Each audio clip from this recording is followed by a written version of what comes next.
Hello बच्चों। तो आज का जो हमारा टॉपिक है, जो सबको लगता है कैसे पढ़ें, ये टॉपिक बड़ा कॉम्प्लिकेटेड है, समझ में नहीं आता क्या करें।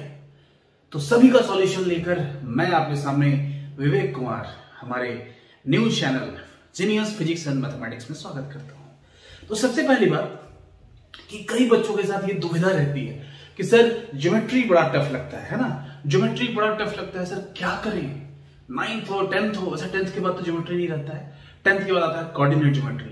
वैसे कोऑर्डिनेट ज्योमेट्री 9th में भी है, 10th में भी है, 11th में जाके वो और वास्ट तरीके से और अच्छे लेवल पे हमको पढ़ना रहता है।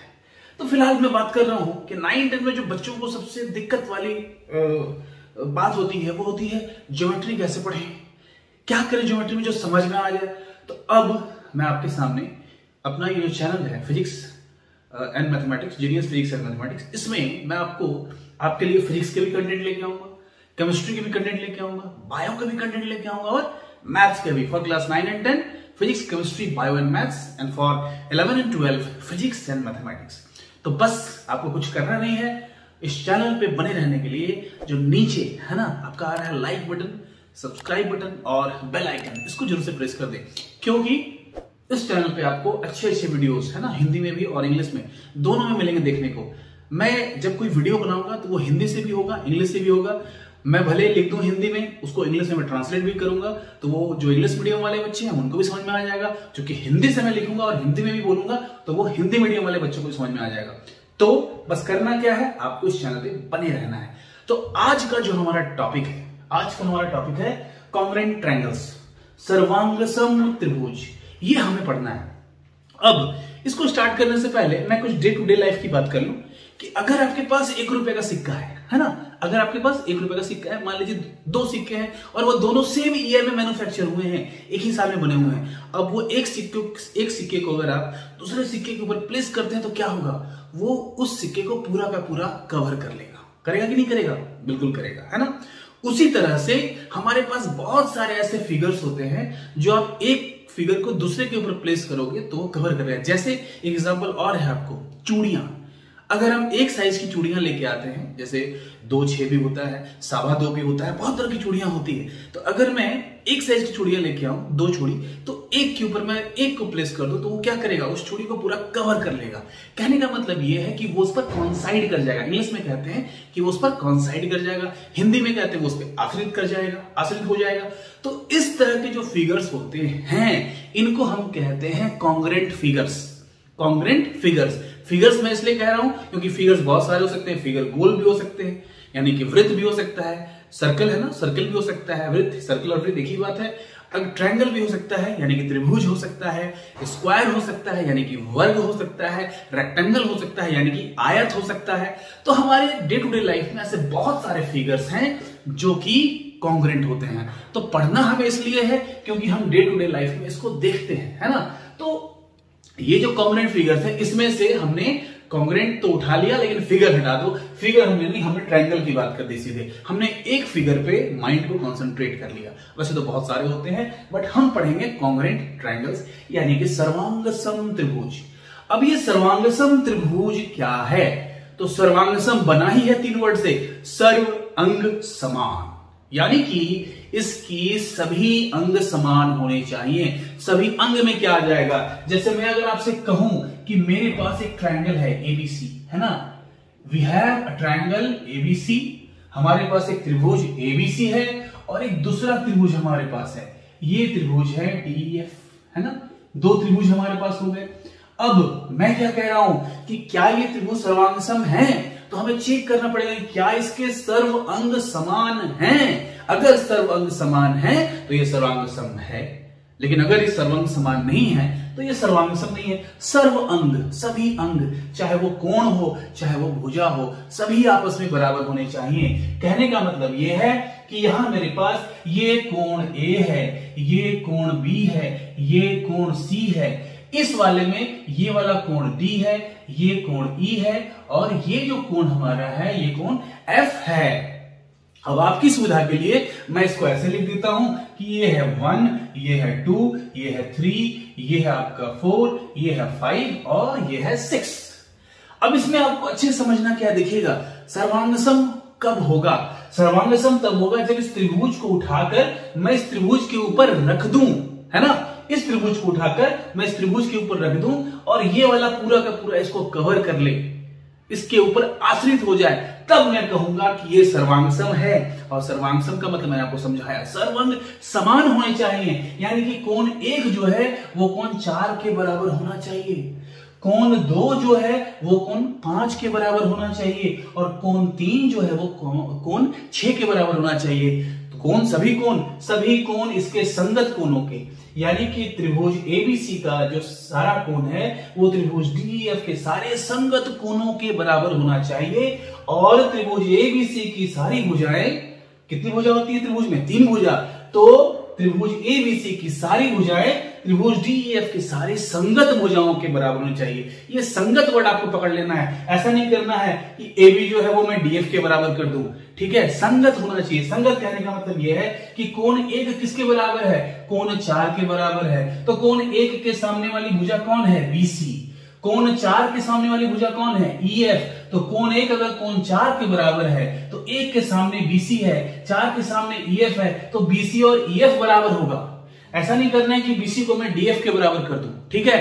तो एक त्रिभुज की सभी भुजाएं दूसरे त्रिभुज की सभी संगत भुजाओं के बराबर होनी चाहिए। एक त्रिभुज के सभी कोण दूसरे त्रिभुज के सभी संगत कोणों के बराबर होने चाहिए, तभी ये दोनों त्रिभुज क्या होगा? ये दोनों त्रिभुज सर्वांगसम कहलाएगा।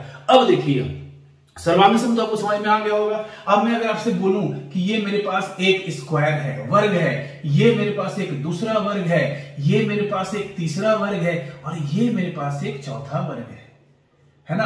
अब मैं आपसे कहूं ये अगर 1 है, ये 2 है, ये 3 है, ये 4 है, कौन सर्वांगसम किसके है, कौन सर्वांगसम नहीं है? तो अगर मुझे 2 स्क्वायर ऐसे दिखे, जैसे कि मान लीजिए कि ये स्क्वायर और ये स्क्वायर जो है ये अगर लगभग क्या हो, ये दोनों स्क्वायर लगभग एक दूसरे के बराबर है, तो मैं कह सकता हूं कि ये 1 और 4 जो है वो क्या है? सर्वांगसम है। लेकिन 2, 3 ये सब सर्वांगसम, 1, 4 ये चारों में से सिर्फ ये 2 ही वर्ग ऐसे हैं जो सर्वांगसम है, बाकी ये दोनों नहीं है। तो सर्वांगसम कहने का मतलब ही समझ जाइए कि एक आकृति दूसरे आकृति के ऊपर कवर हो जानी चाहिए, उसके ऊपर फिट बैठ जानी चाहिए, है ना, उसके ऊपर आश्रित हो जानी चाहिए, तभी वो सर्वांगसम होगा, नहीं तो वो सर्वांगसम नहीं होगा। और आपके 9th के सिलेबस में ये बड़ा इंपॉर्टेंट टॉपिक है, इसलिए आपको इसको समझना भी बहुत जरूरी है। इसलिए इस चैनल को जरूर से आप सब्सक्राइब कर ले। मैं आगे और भी बहुत अच्छी वीडियोस लाऊंगा, ज्योमेट्री से जुड़ा या फिर जो भी आपका डाउट्स होगा उससे जुड़े और भी बहुत सारे वीडियोस बनाऊंगा, ठीक है। फिजिक्स, केमिस्ट्री, मैथ्स, बायो सब मिलेगा आपको यहाँ पे। तो सर्वांगसम का आपको अर्थ समझ में आ गया होगा कि सर्वांगसम क्या होता है। सभी अंग समान होते हैं, एक आकृति दूसरे आकृति के ऊपर फिट बैठ जाती है, कवर हो जाती है, एक को पूरा का पूरा वो ढक देती है, तब हम कहते हैं कि वो दोनों आकृतियां सर्वांगसम है। जैसे मैंने आपको सिक्के का एग्जाम्पल दिया।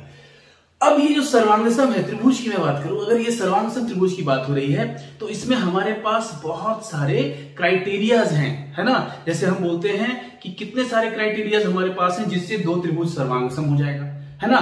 कसौटियां कहते हैं इसको, सर्वांगसम की कसौटी हमारे पास कितनी है, इंग्लिश में बोलते हैं उसको कि हमारे पास कॉन्ग्रुएंसी की क्राइटेरियाज कितनी है। तो ये क्राइटेरिया आपके पास 5 है। अब ये 5 क्या क्या है ये मैं आपके साथ डिस्कस करूंगा, है ना। ये 5 जो क्राइटेरियाज हैं ट्रायंगल के लिए, ये 5 जो कसौटी हैं सर्वांगसम के, ये 5 कसौटी कौन कौन से हैं, ठीक है। तो सबसे पहले जो सर्वांगसम की कसौटी है उसको हम कहते हैं SAS, है ना। तो बहुत लोग इसको प्रमेय के नाम से जानते हैं कि अगर मैं देखिए पहले लिखता हूं फिर समझाता हूं। SAS, दूसरा आपके पास है ASA, तीसरा आपके पास है AAS, चौथा आपके पास है SSS और पांचवा आपके पास है RHS, है ना। अब ये SS क्या है भाई, तो S है साइड, A है एंगल और S वापस से क्या है, साइड है। तो इसका पूरा नाम हुआ भुजा कोण भुजा, यानी कि इंग्लिश में अगर मैं कहूं तो साइड एंगल साइड, ठीक है। दूसरा ASA, एंगल साइड एंगल, इसको हम क्या कहेंगे, इसको कहेंगे कोण भुजा कोण, ठीक है। और थर्ड वन क्या है, AAS, एंगल, एंगल साइड, तो ये हो गया आपका कोण, कोण भुजा, ठीक है। और fourth one SSS, side, side, side, यानी कि भुजा, भुजा, भुजा। और लास्ट वन क्या है हमारे पास, RHS, ये RHS क्या है, R है आपका राइट एंगल के लिए, राइट एंगल हम बोलते हैं समकोण को। H क्या है, H हाइपोटेनस है, हाइपोटेनस किसमें होता है, समकोण त्रिभुज में जो होती है ना, समकोण त्रिभुज में हाइपोटेनस यानी कि कर्ण सबसे बड़ी भुजा होती है। और S, S है साइड के लिए, तो ये हमारा हो जाता है समकोण कर्ण, है ना, और ये एक भुजा, समकोण कर्ण भुजा, ठीक है। अब ये पांचों क्या है, ये क्या पांचों प्रमेय है, तो आंसर है नहीं। ये जो पहला है SAS, ये प्रमेय नहीं है बच्चों, ये एक आप दिमाग में बैठा लीजिए, वो तो बोलते हैं theorem number 1, no, SAS is not a theorem, ये थ्योरम नहीं है, ये एक एक्सियम है। एक्सियम का मतलब जिसका कोई कैलकुलेशन वाला प्रूफ ना हो, जिसको हम लॉजिकली प्रूफ कर दें, कोई कैलकुलेशन नहीं होगा, हम लोग सिर्फ लॉजिकली प्रूफ करेंगे, अपनी बातों से साबित करेंगे। तो जिसको हम लॉजिकली प्रूफ करते हैं, कैलकुलेशन बेस्ड प्रूफ नहीं होता है, उसको हम कभी भी थ्योरम नहीं कहते हैं, उसको हम कहते हैं एक्सियम। तो ये जो हमारे पास है, ये एक एक्सियम है, थ्योरम नहीं है, बिल्कुल ध्यान में बैठा लीजिएगा। दूसरा हमारे पास SAS है। अब ये जो है, ये सारा थ्योरम है, ये भी थ्योरम है, ये भी थ्योरम है, ये भी थ्योरम है, ठीक है, ये भी थ्योरम है। तो ये पांच में से जो फर्स्ट वाला हमारे पास है SAS, ये थ्योरम नहीं है, ये एक्सियम है, इसको हम लॉजिकली प्रूफ करते हैं, कैलकुलेशन से प्रूफ नहीं करते। बाकी सब ये जो चार है, अब देखिए मैं अगर इसको प्रूफ कर दूं तो मेरे पास एक ऑटोमेटिकली एक कसौटी आ गई SAS, एक क्राइटेरिया बन गया। अब मैं सेकंड को प्रूफ करूंगा तो फर्स्ट वाले से प्रूफ कर दूंगा। जैसे डे टू डे लाइफ में आप देखते हैं कि पेपर बेचना होता है, पेपर ले लो, पेपर ले लो, सॉरी पेपर दे दो, ले लो क्या ले लो, तो आपसे लेता है, लेकिन आप तो देते हैं ना, तो पेपर ले लो नहीं बोलेगा, पेपर दे दो, और आप उसको पेपर देते हैं, पेपर वाला इधर आ। और जब वो पेपर वाला आपके पास आता, आप क्या बोलते हैं, कैसे किलो लेंगे, तो क्या बोलता है वो, मैं लूंगा 8 रुपए किलो, 10 रुपए किलो। तो ये जो पेपर वाला होता है आपसे पेपर लेता है, अब वो पेपर लेता कैसे आपसे, उसके पास 1 किलो का बटखरा होता है, 2 किलो का नहीं होता है, 5 किलो का नहीं होता है। वो क्या करता है, एक तरफ 1 किलो रखता है, एक तरफ पेपर रख देता है, और जब 1 किलो वो तौल लेता है तो फिर वो इधर से पेपर उठा के 1 किलो के साथ रख देता है, बोलता है ये 2 किलो बन गया।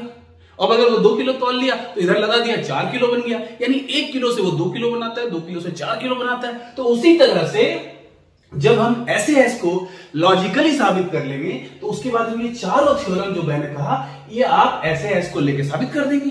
जब SAS लिए तो इसको SAS से प्रूफ कर दिए, अब ये भी एक थ्योरम बन गया। अब तीसरा प्रूफ करने चले हैं तो हम इसको यूज कर सकते हैं, सेकंड वाले को, ASA को। अब जब इसको भी प्रूफ कर दिया तो अब ये तीनों में से किसी को लेके SS को भी हम साबित कर देंगे, और फिर जब ये चारों प्रूफ हो गया तो ये चारों में से किसी को लेके हमारा RHS भी साबित कर देंगे।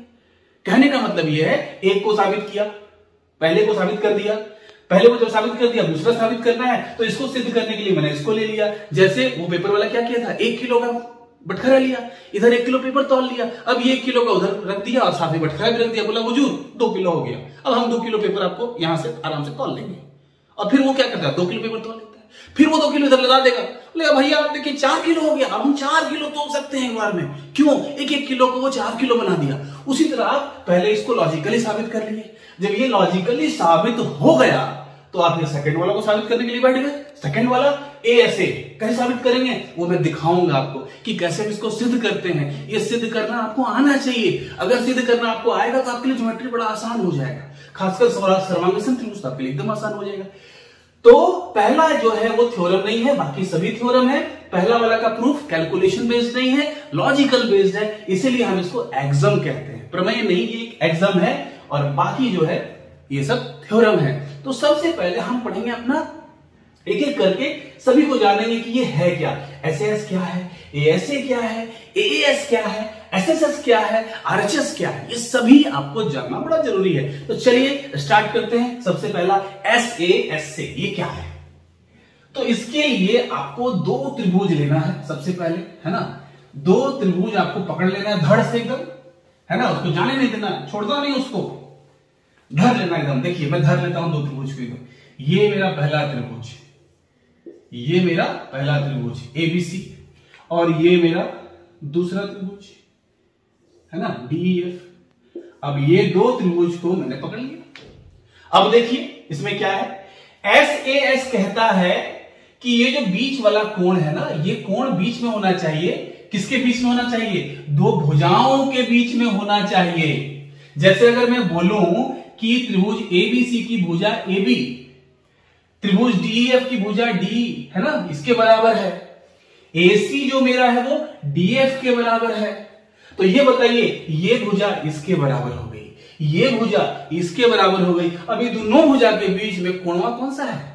अभी दोनों भुजा के बीच में कोण है A। देखिए हम इसको नहीं ले सकते हैं। क्यों नहीं ले सकते हैं? क्योंकि ये वाला कोण इस दोनों के बीच में तो नहीं है। अब क्या इसको ले सकते हैं? आंसर इज नो, इसको भी नहीं ले सकते हैं क्योंकि ये वाला कोण भी ये दोनों भुजा के बीच में नहीं है।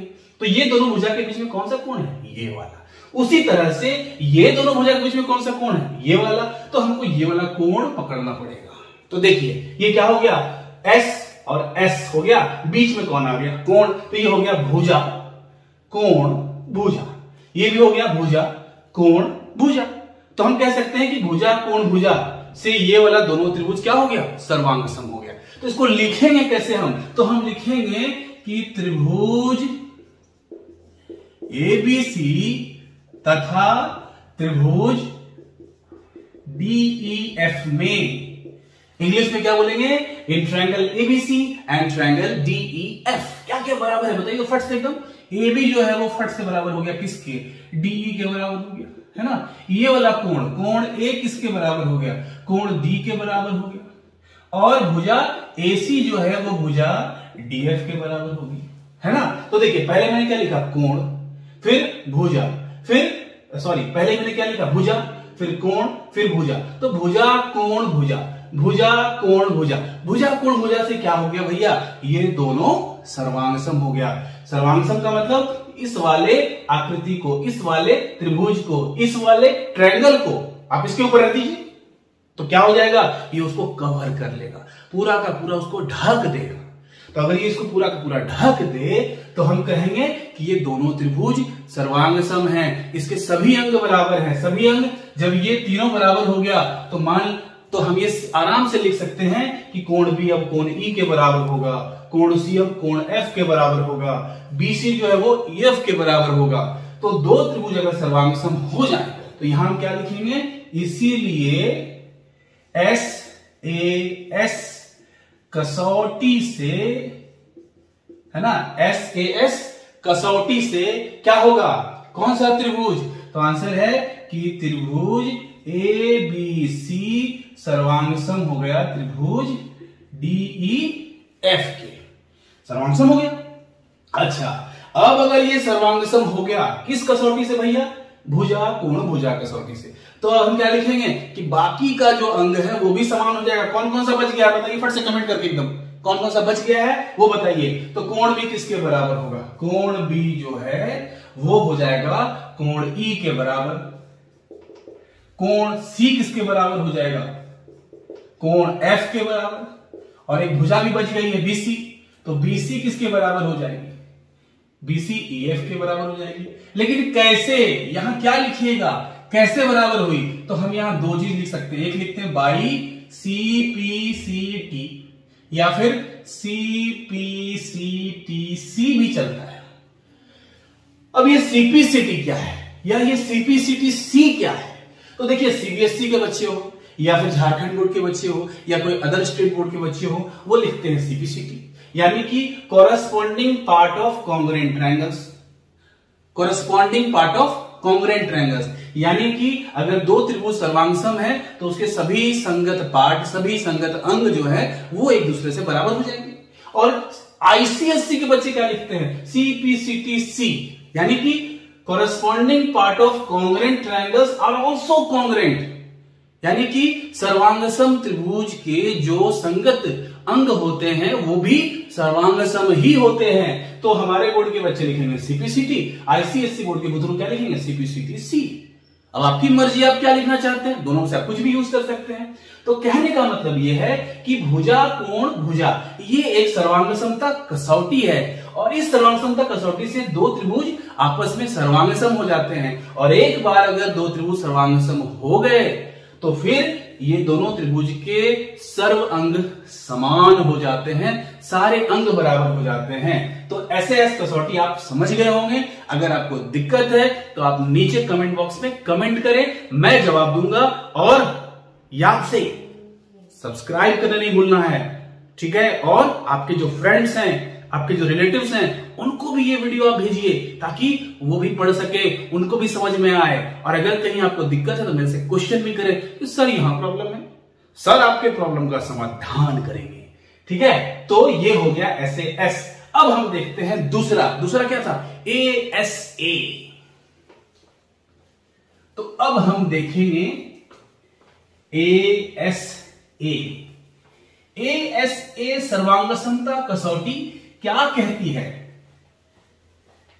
तो एएसए सर्वांग समता कसौटी जो कहती है वो मैं भी कहूंगा, बस थोड़ा सा वेट करें, बस थोड़ा सा वेट करना होगा आपको, ठीक है। तो अब हमारे पास जो दूसरी कसौटी है वो है एएसए, ठीक है, ओके। तो सेकंड वन इज एएसए, है ना। ये थ्योरम है, इसको क्या पढ़ते हैं हम, कोण भुजा कोण, ठीक है। अब इसको मैं आपको बताऊंगा कि ये क्या है। अब ये कोण भुजा कोण क्या है भाई? तो कोण भुजा कोण को आप समझते हैं, देखिए अच्छे से। ये मेरे पास है त्रिभुज एबीसी, और ये मेरे पास एक और त्रिभुज है, इसका नाम हम दे देते हैं डीईएफ, है ना। अब इसमें क्या समझना है आपको?